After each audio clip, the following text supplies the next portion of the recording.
Hi, loves, and welcome to the With Love Always podcast, a podcast to help you live the life you were created for. We are your hosts and your friends, Bree and Marissa, and we're so grateful you're here. We pray you listen and leave feeling more inspired, encouraged, and uplifted. Hi, guys, and welcome back to another episode. Today, we have a fun little episode. We are doing a mid-year reset. So resetting your mind, body, soul, just going to kind of do a check-in with our goals for the year, kind of where we're at. This is honestly going to be just a very chill conversational episode.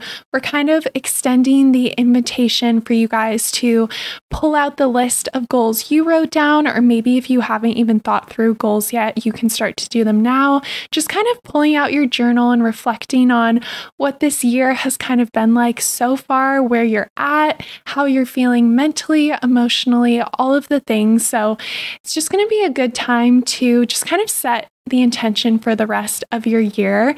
And we are both kind of in shock right now that the year is over halfway done. So I can't believe we're already in July. We're in a little bit of disbelief, but I feel like, as always, this year is just flying by, and I feel like summer just kind of expedites the whole process. I feel like with New Year's goals, obviously they're great. I've been doing them pretty much my whole life. They're so much fun. But I kind of write them down at the start of the year and then tuck them away in my drawer, and I forget about them. And so even as we were preparing for this, we were reading back our goals, and I'm like, oh my gosh, this seems like I totally forgot I wrote these things down. So this is just kind of a chance to see where we're at, see how far we've come, whether or not these goals are still relevant, if they're actually something we want to uphold, what's kind of working, what isn't. So we're just going to dive into all of the things.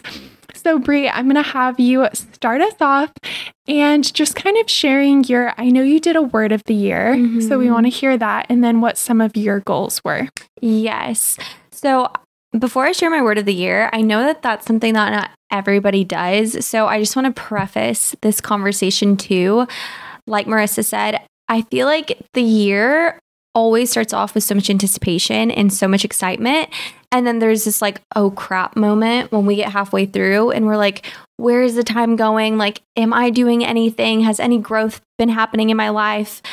And it can kind of freeze you for a second of like, oh my gosh, I want to be sure that I'm progressing and I'm hitting my goals and I'm doing all this sort of stuff. And so even as I share my word of the year, if you did not have a word of the year, that is so okay. And if you didn't have goals for the year, that's so okay. That is the intention behind this episode, of really wanting to help you set new intentions for the second half of this year and kind of like realign yourself.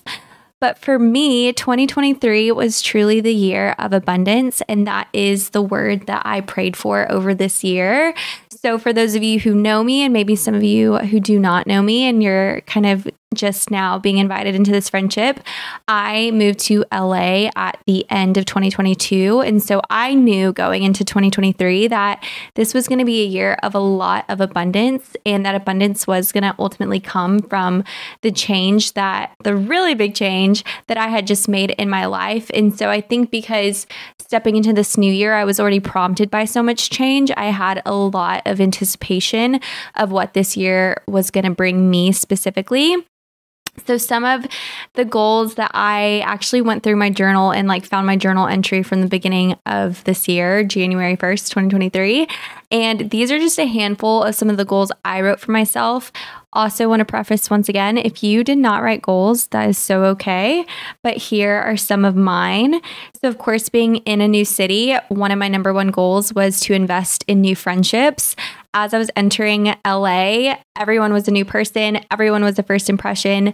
I didn't really have roots here. And so that had to be a priority of mine, to really take the time to intentionally pursue friendships here and just grow the people I had already been meeting, grow into deeper relationship with them, and also being open to meeting new people. Another thing was embracing change. Like I said, was in the midst of so much change. And honestly, my first I think it's been 7 months that I've lived here, which is crazy. My first 7 months of living in LA has not only proved so much change with the move itself, but there's been so much change within my life since I've moved here as well. And so I just knew that that was just going to be the fruit of making such a major move in my life. And so I was really prompting myself to be open to embracing change. Thankfully, I'm someone who loves change. Another thing of mine was to say yes to a lot of things that maybe I was previously saying no to. Also being open to trying new things. Living in LA, something that I want to do is go surfing. And that is such a new thing for me. And that was not even something I tangibly had as a goal of like, go surf. But I just wanted to be open to trying new things and trying new hobbies. Another goal of mine was run a marathon, which praise, I already ran my marathon, which is so cool, and already making the beginning of the year version of Bree so proud by doing that. But also in running my marathon, I had an overall goal of just prioritizing my health. My health is super important to me. But I think because I was in the midst of so much change when I had moved to LA, I was actually really struggling with gut health. So one of my goals for this year was to heal my gut. Which I don't know if that's like, if everyone has a concept of that. I feel like sometimes it's such an LA thing of like gut health and wellness and this, that. But I was just having a lot of like health issues, like minute ones, nothing like super renowned, but I knew I just wanted to give my body a break and just chance to kind of like go back to equilibrium. And I wanted to be intentional with that. Mm-hmm. Another thing of mine was read 10 pages of a book daily. Prioritize my morning and nighttime routine. Go on more dates because your girl's single. And I wanted to make my bed every day. I think this was a goal of mine that I used to just naturally do. But in the midst of so much change, I found like the simple discipline of making my bed was thrown out the window. So I had to kind of revisit that one and be like, okay, Brie, you're going to make your bed every day because it'll make you feel really good. Another more quantitative goal was hit 10K on TikTok. And yeah, I mean, I had so many other ones, but those are just a handful of my goals and my word of the year. I am going to pass it off to you, Marissa, to share your word of the year and some of your goals. Well, I loved hearing all of your goals because I hadn't even heard most of those.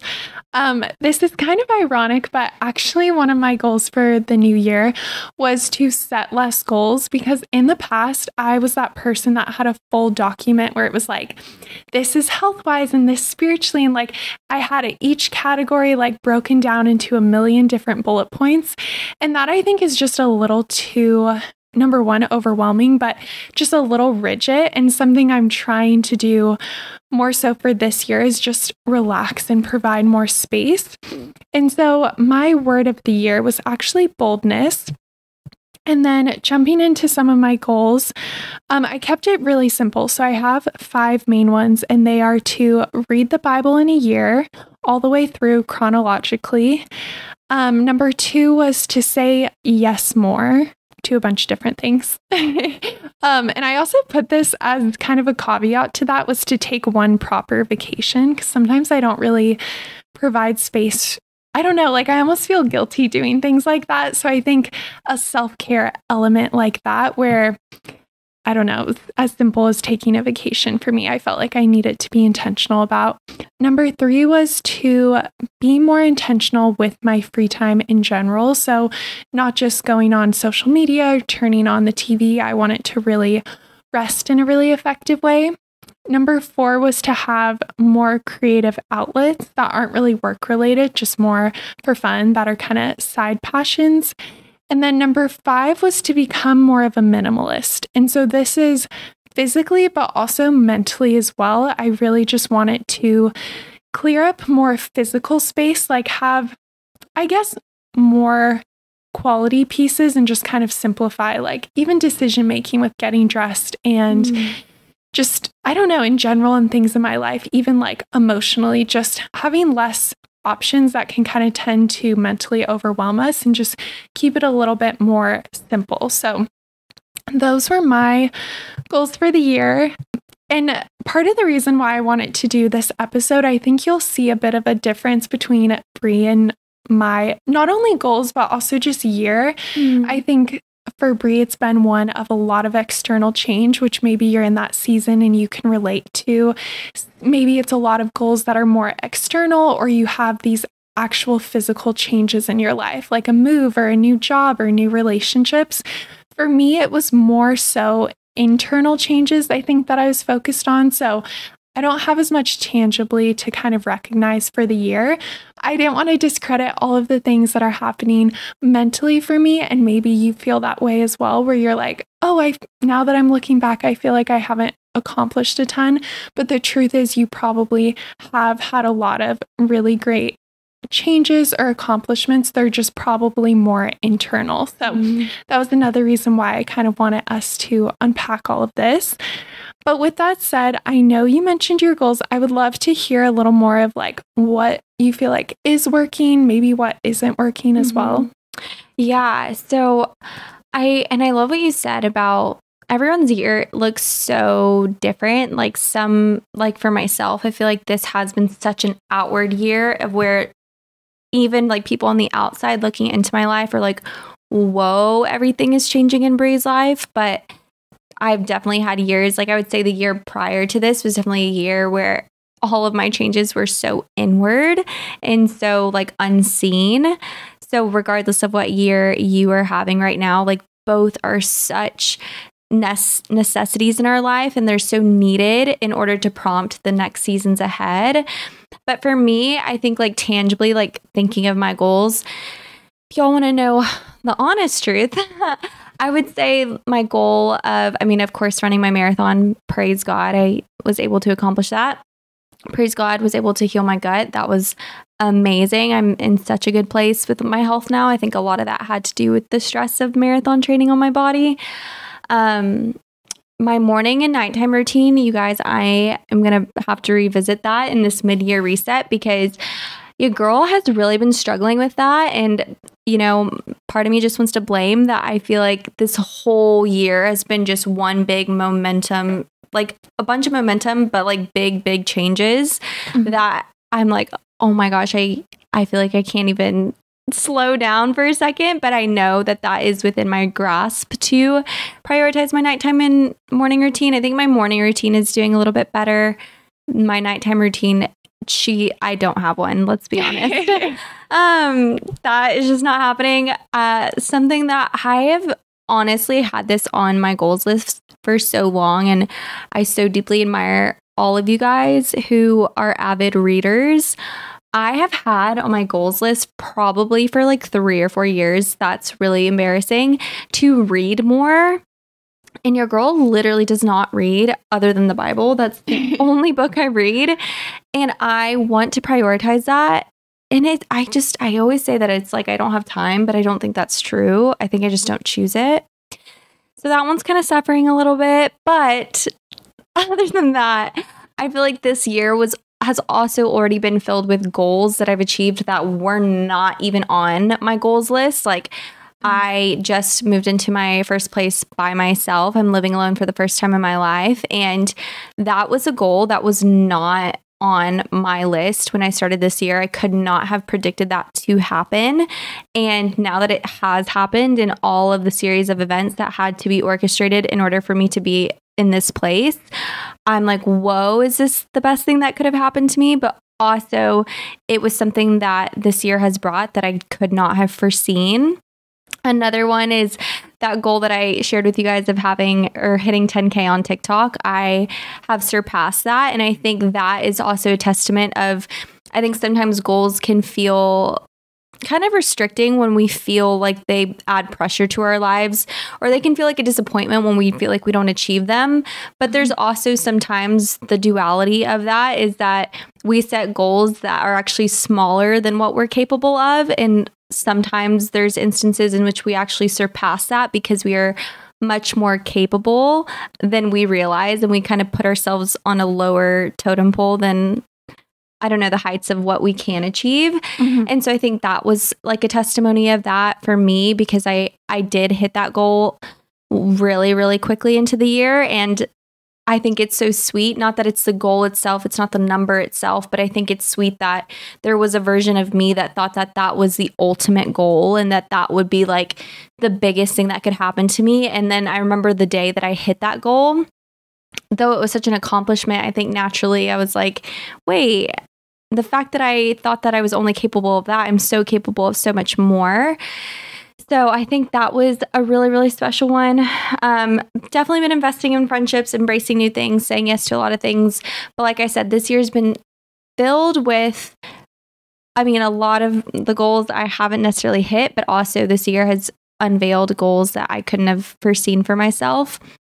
And so I think for myself, speaking on behalf of my goals, the reason why I would consider this first half of the year such a success, even despite all of the things that I just told you guys I literally have not been able to achieve, is because ultimately what works best for me when it comes to goals and embracing the year and like really fulfilling my intention behind my life day by day and therefore throughout the year is that I've found for myself when I allow my goals to be more qualitative, like how does my life make me feel? Like how are the friendships in my life? How am I investing into people around me? What are the emotions and experiences that I'm feeling around my life? It's not necessarily the quantitative of like, oh, like hitting 10K on TikTok or having X, Y, and Z of like certain numerical like metrics in my life.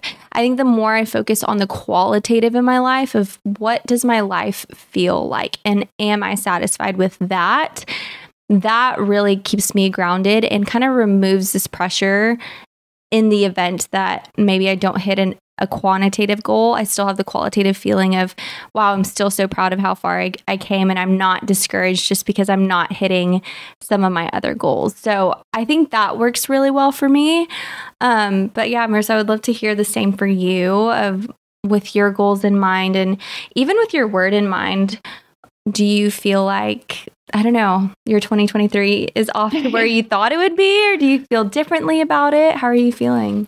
I definitely feel like, and you can recognize it by me choosing the word boldness, which is just not a word I would ever use to describe myself. And I think that just shows mentally that I came into the year with so much passion and momentum, and I think excitement, and even just in the process of like, having these very like open-ended, somewhat qualitative to me goals, I think somewhat inspired by you, probably that this year has not turned out to be what I thought it's been. But I think that also is what's so cool and what's so fun about walking with the Lord is just, he's kind of redirected my steps where I think it was good because I think it was healthy to have momentum. Obviously, it allowed us to like start the podcast. And there are these things that happened that I'm so proud of and excited that we took the leap in. But I think I almost had so much energy that I wanted to shake up things a little bit. And I feel like I was called to just settle down a little bit. And actually, it's been more of a year of like emotional internal work than I expected. So I guess to speak more like practically, one of my goals was to obviously become more of a minimalist. And a lot of that was in simplifying the clutter in my life, where I think obviously I had excitement going into the year, but I think there was a lot of just noise in my mind. Like there were all of these things, and maybe you feel this way where there's so many dreams you have and so many things, and it can kind of feel overwhelming sometimes. And so for me, it actually has been removing just a lot of, like I would say, just kind of noise, honestly. And so whether that was like physically cleansing, which I always love getting rid of things and just like trying to just physically declutter, but a lot of this year has been creating kind of mental boundaries of like, here are the things you don't pursue, or here are the things you don't need to explore. Like, here's what operating in your strengths really looks like. And I think I wasn't expecting that. I wasn't expecting to really refine that area. And I still think there's a lot of question marks I have in my mind of, okay, I know my purpose, but what does walking in that look like day to day? Like, there's still these bigger questions of my life that I'm trying to figure out. So that's kind of the direction my year kind of took a turn, and hopefully that's not too abstract. But I will say the reading the Bible in a year has been probably the best aspect of my year, and has been one that I'm so excited I stuck with that. And I so encourage anybody to give it a go. I think the one that I do feel like needs a little bit of refinement is saying yes more. And I think it's, what does a good yes in my life look like? So I think that's something that I'm going to kind of continue to refine. But even before we hit record on this, I was reading them back and I'm like, Brie, what? Like, I don't even remember writing these goals. That right there, even though I feel like not much physically has happened this year, so much has happened mentally, even just in my mental state, where I just feel like I'm in such a different place. I'm like, these things don't really feel like there's much on my horizon.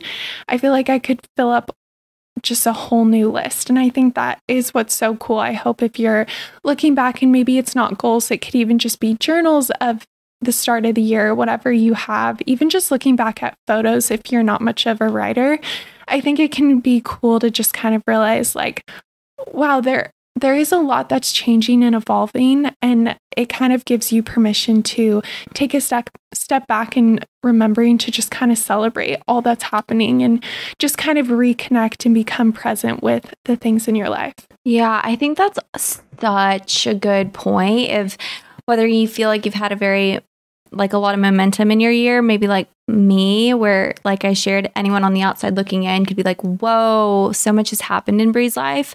Or whether you feel like you've had what could be a seemingly stagnant or seemingly more settled year, but inwardly so much momentum is equally as happening. It's just not something that could be perceived or understood by anyone else but yourself. I think it's so okay if you're arriving to this middle of the year, like Marissa said, and you're like, literally none, or maybe only a handful of my goals that I had at the beginning of the year resonate with me now. Because I think that is the beauty, is a year is a long time. I mean, I think we're both sitting in this place of like, how did this first 6 months of the year fly by?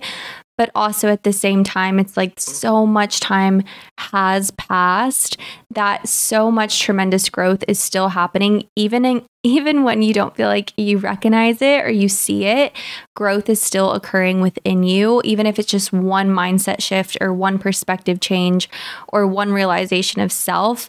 And I think it's such a beautiful thing, actually, if you're arriving to this middle point of the year and you're realizing everything that I wanted at the beginning of the year doesn't resonate with me, or maybe you haven't achieved anything that you wanted to achieve this year. There is both time to completely transform your intention with the rest of this year, but there's also time to completely achieve what you set out to achieve this year. So whichever bucket you're in, know that time is on your side. It's not actually against you, even though time feels like it escapes and goes by so fast. There is time to be intentional, because, I mean, even looking at the series of events in my life, like, you never know what could change for you within a matter of a day or a week. And so don't disqualify what the next 6 months can bring you. Even if it's not quite as big as maybe you're envisioning, momentum is happening and change is happening, and it's setting you up for the next seasons ahead, whether your next season is one of great change or whether the next season is one of being more settled and doing more internal work. That's so true. And that's so good. And I think that was kind of my greatest intention with this episode, is, if nothing else, just providing that space to, I think, number one, just reconnect and become present with the things that are happening. Like, there's so much fighting for our attention all the time. I feel like we always talk about that. Yeah. And I just really want us to take a second to just reflect and just become aware of how we're feeling, where we're at. And that kind of guides me into the next section, which is really just the reset part. So number one, I chose just your mind. So starting mentally, and this can look like so many different things. I don't have a super specific format, but I hope something that we say along this sparks whatever is best for you to kind of go about this process. So the question that I've been asking myself a lot recently is your mind feeling cluttered? Like, is there too much noise in my mind? And what are those voices or things, whether it's external or internal, that I'm letting really narrate my mind. And I think just becoming aware of what it is that you're letting, I don't know, kind of seep in can be so transformative, because you can kind of take, I guess, control back to some degree and really evaluate and say, oh, these things are actually impacting me more than I realize. And I want to, speak life and speak truth and let those be the things that are in my mind. And I want to provide space so that I can accomplish these goals that I have decided still really matter to me.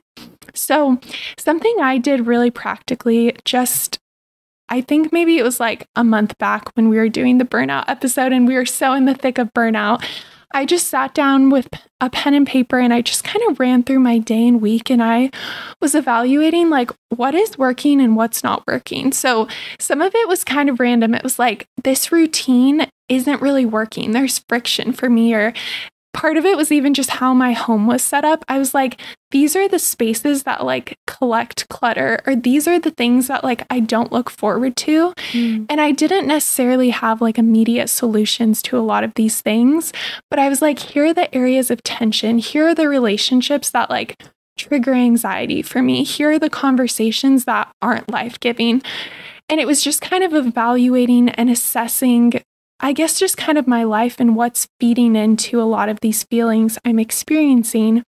And so I think part of that was like identifying if there were any reoccurring pain points. So whether that looks like anxiety or just exhaustion, fatigue, it can be burnout, but it can be other things. It can even just be like overstimulation, or even just boredom, like whatever you feel like that pain point in your life is, trying to kind of identify that and some of the sources of that. And then kind of lastly, just like identifying, like I said, your thoughts of just overall what is occupying your mind. And I think that's why we're such proponents of journaling, because I think it just makes you aware of these reoccurring things, and you can kind of see like, oh, there's been this point of tension, like maybe you're always just finding something about your work is tricky, and you haven't necessarily like established that. You haven't said that out loud, but you're noticing that for some reason gets journaled about almost daily, whatever it might be. But Brie, like, I guess kind of practically, when you're thinking about this and kind of evaluating your mental state, like how do you even go about resetting your mind? Yeah.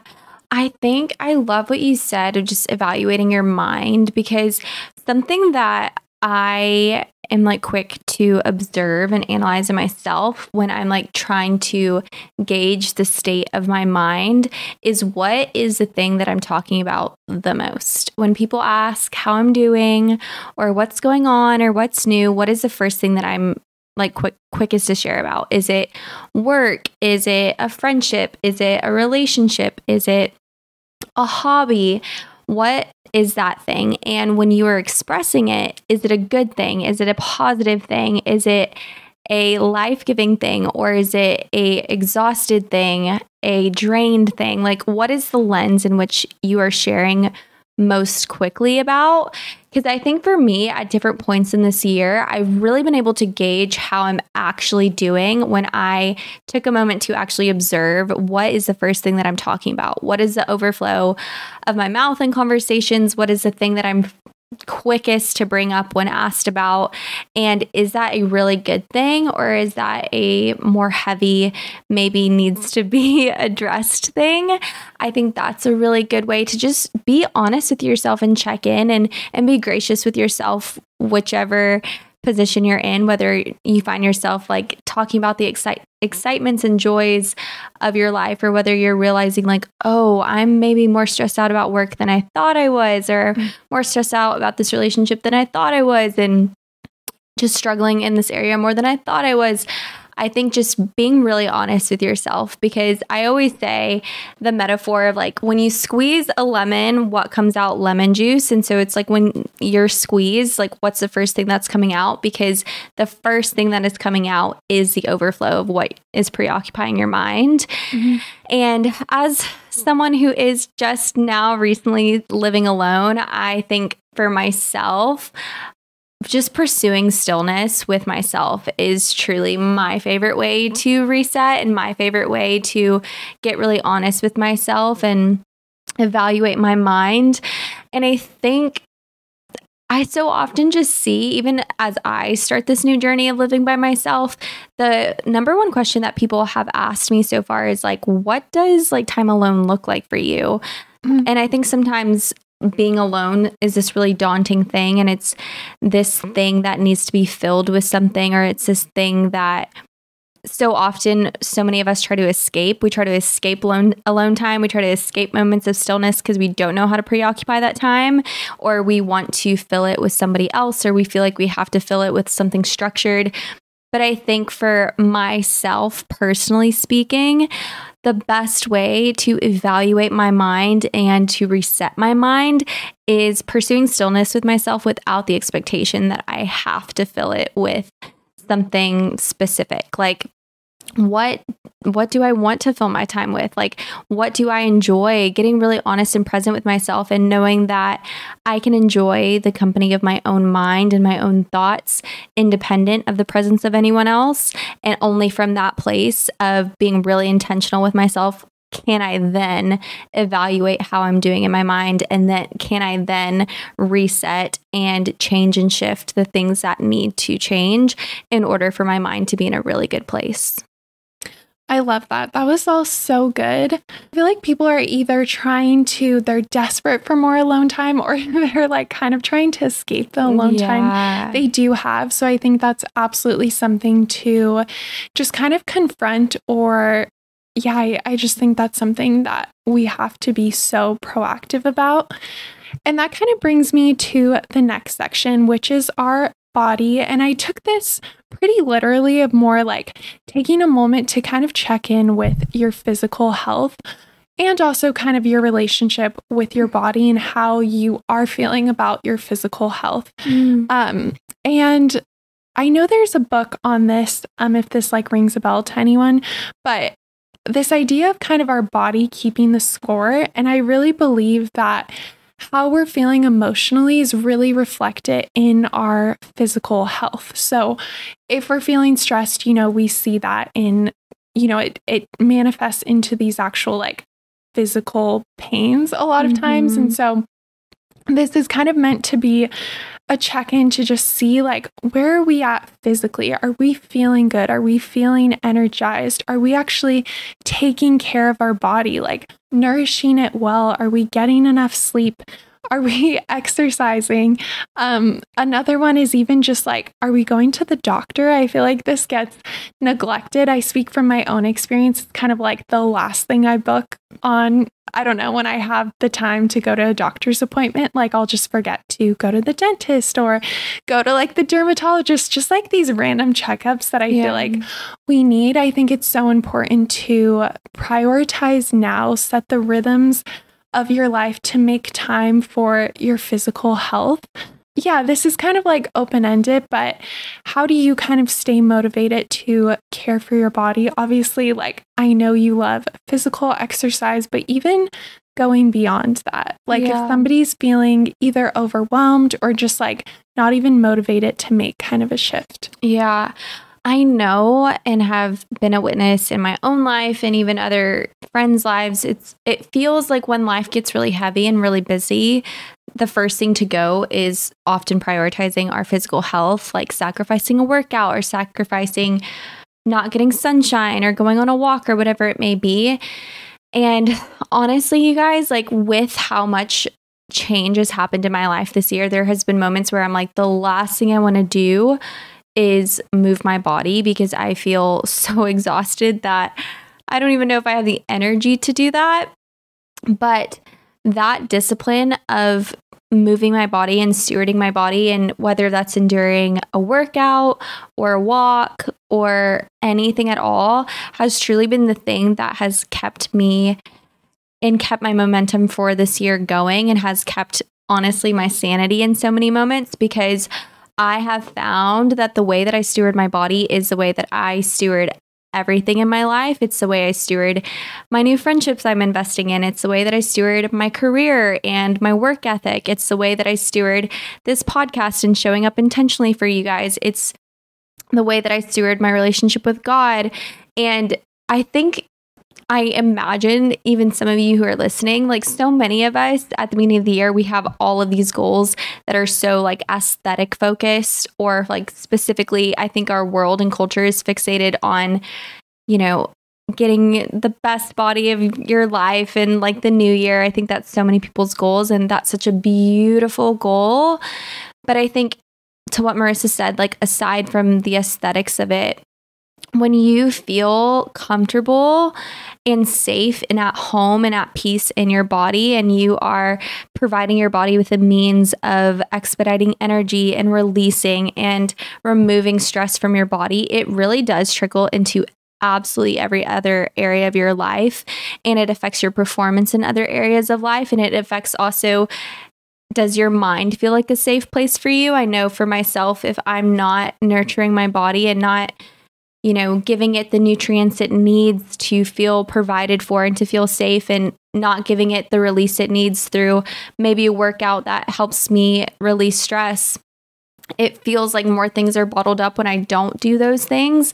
And then that does affect my mental health. It affects my view of myself. And when my view of myself starts getting distorted, I can't show up as that friend, or I can't show up as that coworker, or I can't show up as XYZ role in my life. I can't be present with the barista who's I'm ordering coffee from. And so truly allowing the motive of stewarding your body. Yes, there's beautiful benefits of like physical benefits. And if that's one of your goals to really improve your overall physical health, whatever that like quantitative goal is, please pursue it. But also, I encourage that the number one motive and focus would be to simply steward your body in order to steward everything else in your body with excellence.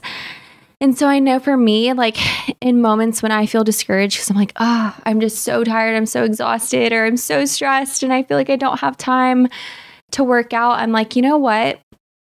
I deserve to show myself love today. And if all I have to give is 20 minutes, I'm going to invest that 20 minutes, remind myself it's not all or nothing, and remind myself that I'm not doing this because I want to transform my body alone. I'm doing this because I want to transform and reset my mind. And when I allow that to be my healthy view of why I work out and move my body, it actually provides me room to want to do it more often and not less often, because it's not just this thing of I'm trying to physically change my body and look a certain way. It's I'm so eager to honor and steward every aspect of my life well. Let me start here. Wow, that was so good. I love your perspective on that. I love that. I think you just have such a beautiful approach of like, it's just such a ritual of like love to yourself. And I think the way you talk about it, I know inspires me, where, I've never been like the most athletic in my life by any means, but really just appreciating what taking care of your body, yes, maybe in a physical way, like you can take that very literally of a form of exercise, but it really is like, it just even what we always talk about of this idea of like connecting with your senses. And there's just so much that like is at play with that.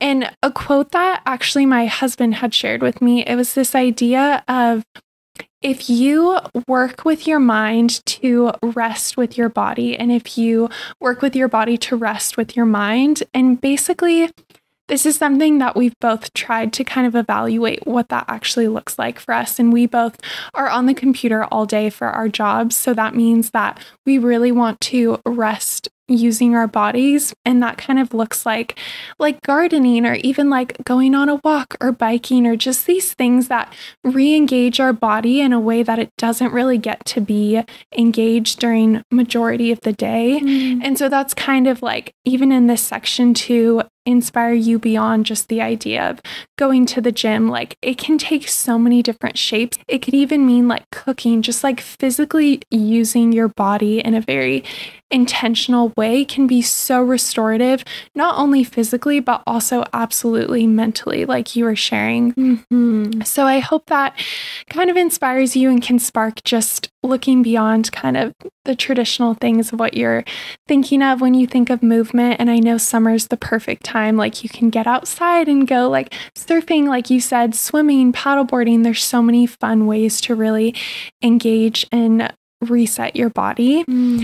So that brings us to the final section, which is our soul. And the question I'm asking myself, and I encourage you to ask yourself, is just, are you doing things that fill your soul? So what is it that fills your soul? What makes you feel recharged? And are you having enough space in your life to do that? And do you even know what those things are that fill your soul, number one? So I guess, Brie, like, I want to ask you what you currently kind of need more of, or maybe even less of, to kind of fill your soul. Yeah, I think this honestly goes so hand in hand with our episode on burnout.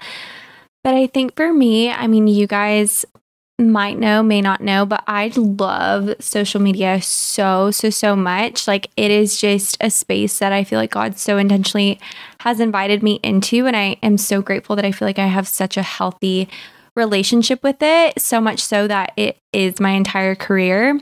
But I think in reflection for this episode, I realized like, oh my gosh, I need to kind of take a break of putting the pressure on myself to show up like a certain way.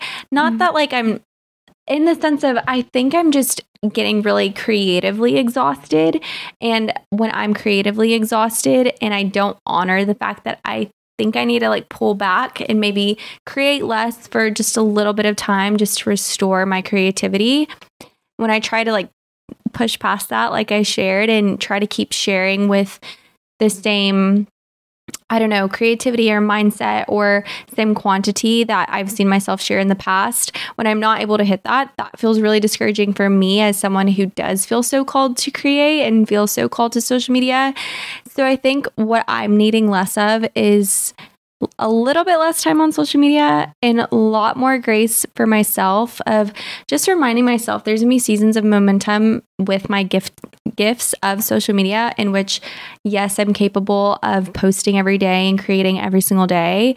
I've had seasons like that this year. And I think right now I'm in a season where, because there's so much momentum in my life outside of social media, I've found myself being really hard on myself because I love to create for social media and I feel like I have not been able to prioritize that.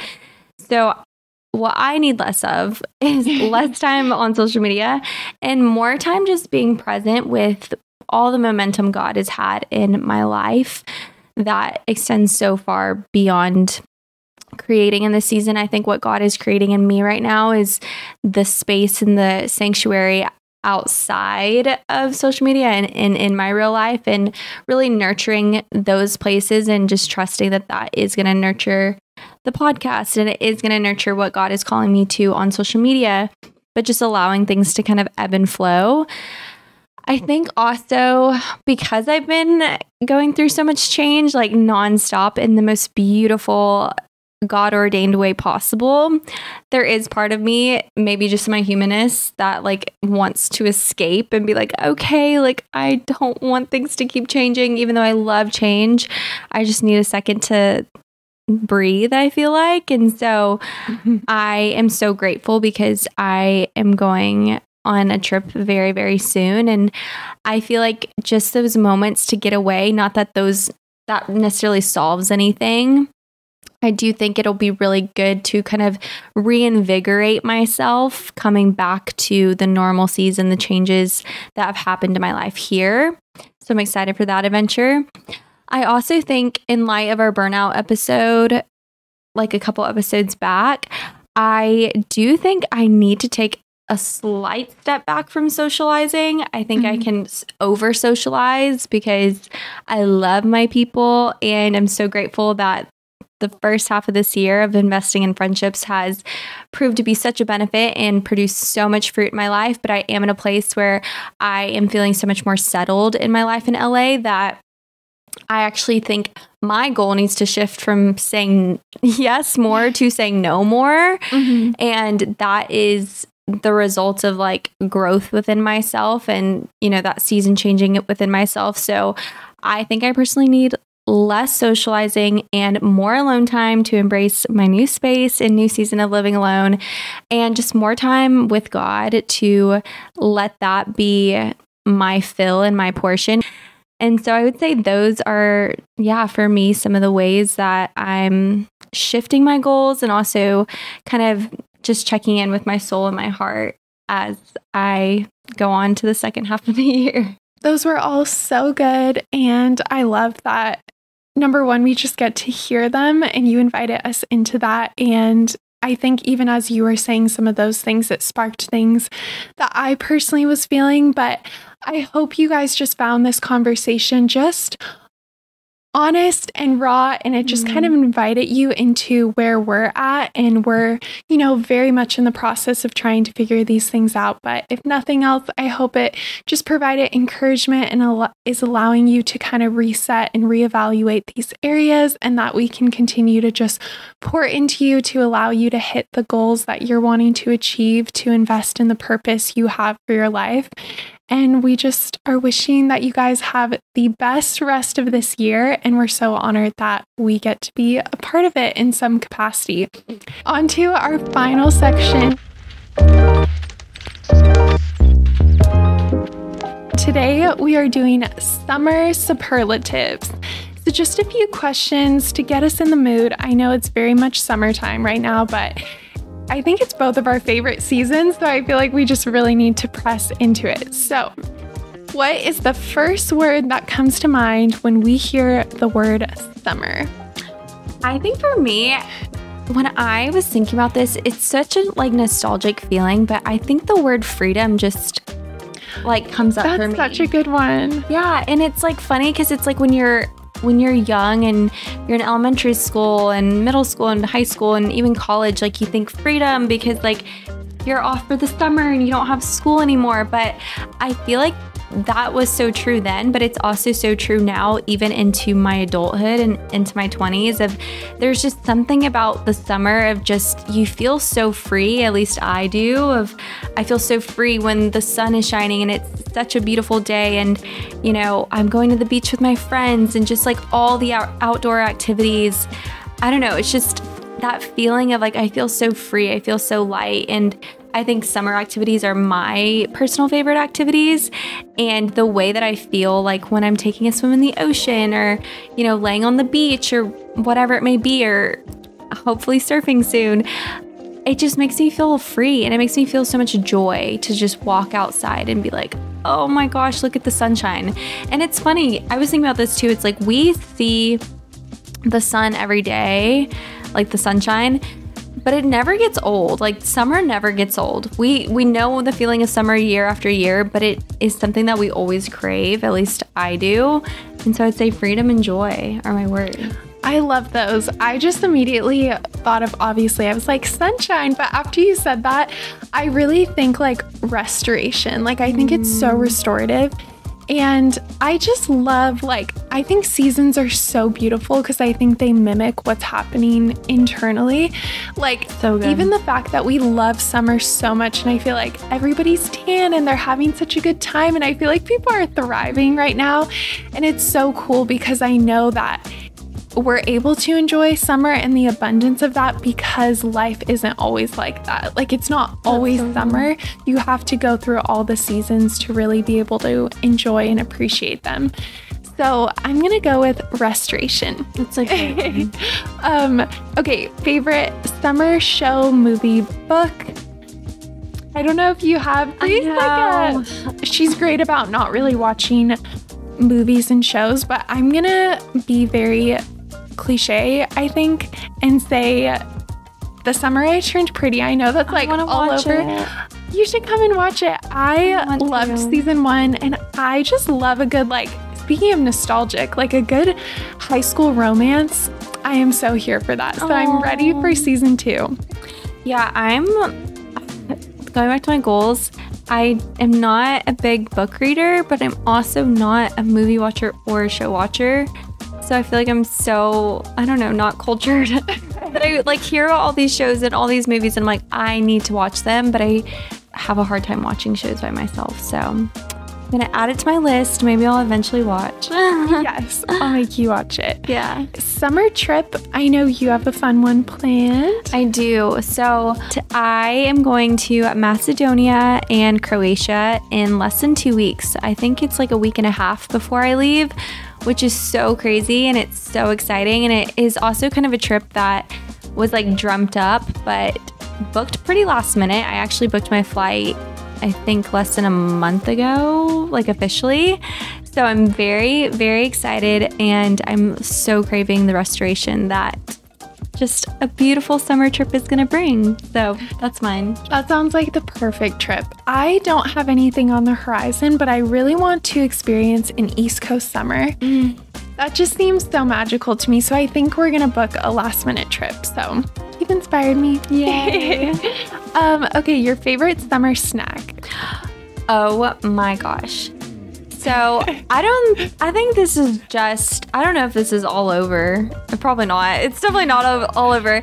But here in LA specifically, in so many different neighborhoods, but specifically in my neighborhood or like by the beach, there's always like different fruit stands set up where there's like guys or women, men or women, selling fruits, like fruit cups. And these fruit cups are huge and they're filled with pineapple, mango, and watermelon. They're so good. And you can add tahini to it and like lime juice to it. I crave this giant tub of fruit literally almost every single day. Don't get it every day, but that is my summer snack. Give me all of the tropical fruits. Ooh, I just love it so much. It's so good. I love those. Mine's similar. I was going to say like acai bowls. Oh, yeah. I just love, fruit in the summer. There's nothing better on a hot day, in my opinion. Yes. Okay, final question. 3 things we can't live without this summer. I would say mine is the fruit stand cups. I would say, honestly, just prioritizing getting sunshine every single day. Like with how beautiful it is, I just need the sunshine. Like that is something I literally can't live without every single day. And then probably because I live by the ocean, my swimsuit. It's my summer essential. It's like my summer wardrobe. It's just my swimsuit. Mine are really similar. I was going to say sunscreen though, because your girl burns easily. And then I would say the beach and then probably a book. There's nothing better than reading in the sunshine. To me, that's like my favorite thing ever. So, oh wait, I'm gonna add one. A good summer playlist. I'm so passionate about my playlists. So passionate. I always need a good song to pair with my moments. And so my good summer playlist, I currently titled it SPF on my cheeks. So sunscreen on my cheeks. Ooh, I'll have to listen. That's my Spotify playlist. There's nothing better to me than like even on the drive over here, windows down, looking at the ocean, listening to my summer playlist. That is actually my summer essential, my playlist. That sounds really nice. Yeah. Well, that concludes our episode. We hope you guys enjoyed it, and we will, of course, see you in our next one. Bye, guys. Bye. Thank you so much for listening. We pray this episode was encouraging and life-giving. If you found it valuable, please share it with a friend, leave a review, and subscribe. And be sure to follow us along over on Instagram at With Love Always Podcast. Signing off with all of our love always, Bree and Marissa.